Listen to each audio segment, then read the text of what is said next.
Amados amigos, amados irmãos, mais uma vez esse reencontro matinal.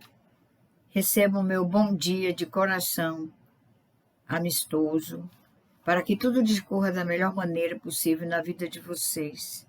Que a paz do nosso Senhor seja em seus corações. E outro detalhe, não esqueçam de compartilhar lá no Facebook, no YouTube, para que a gente possa conseguir mais volume de pessoas no like ou dislike, como disse o outro amigo. Hoje o nosso tema discorre sobre Alma e Luz, da Fonte, que é o livro Mensagem e Meditação, de Chico Xavier, de Emmanuel. Mas entregou Jesus à vontade deles.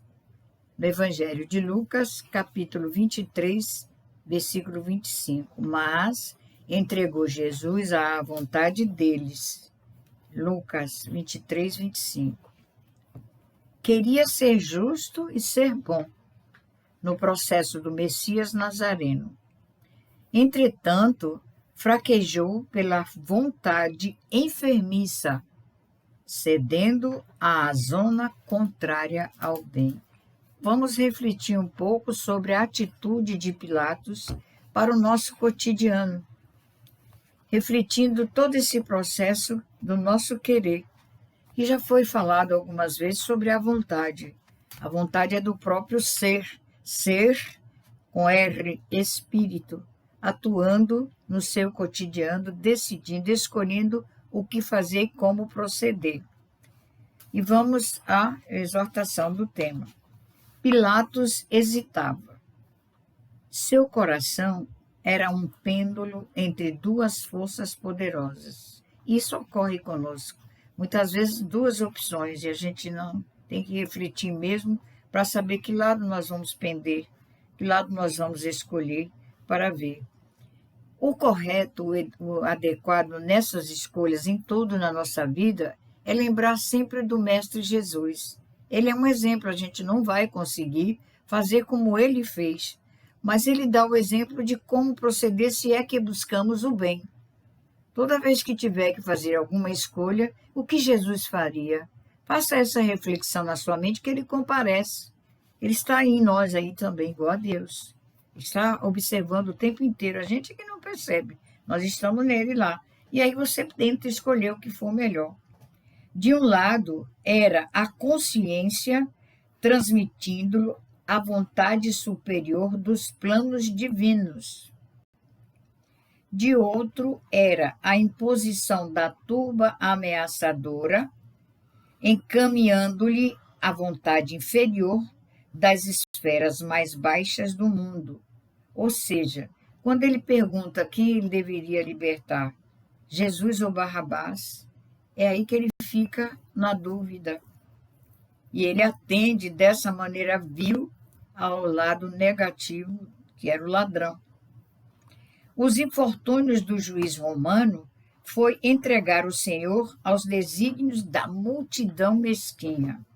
Atroz.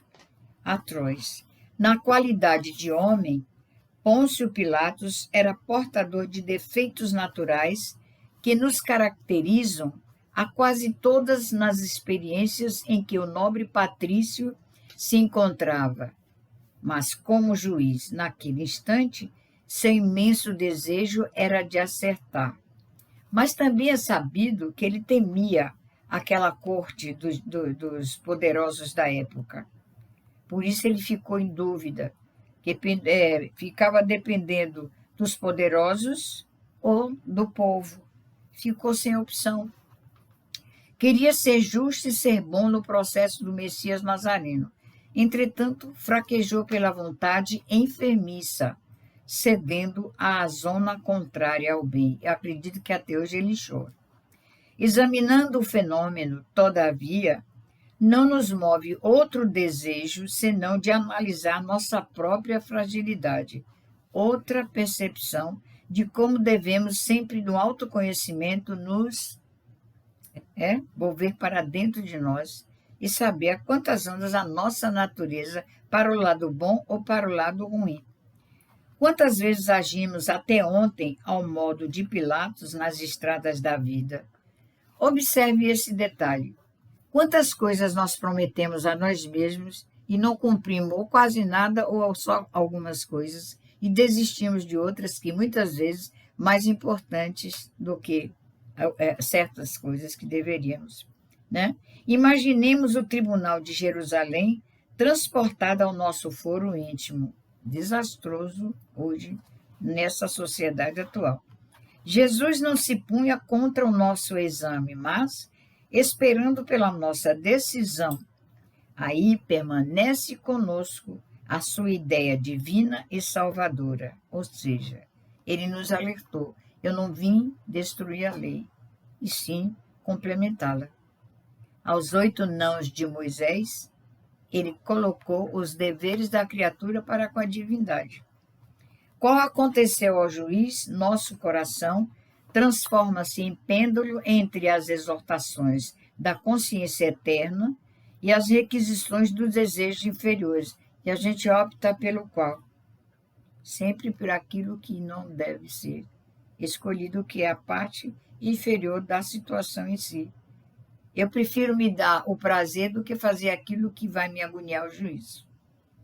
Muitas vezes, aquilo que aparentemente vai agonizar o juízo nosso está a lição de libertação e a gente distraído foge para o prazer materialista, imediatista. Quase que invariavelmente entregamos o pensamento de Jesus às zonas baixas, onde sofre a mesma crucificação do Mestre. Vemos assim que Pilatos converteu-se em profundo símbolo para a caminhada humana. E assim, companheiros, mais uma vez, terminando este episódio, aqui fica uma reflexão. Seja verdadeiro, abraçou Jesus, siga-o. Falar dele é fácil, todo mundo fala. Segui-lo é o que é mais difícil para nós. Muita paz.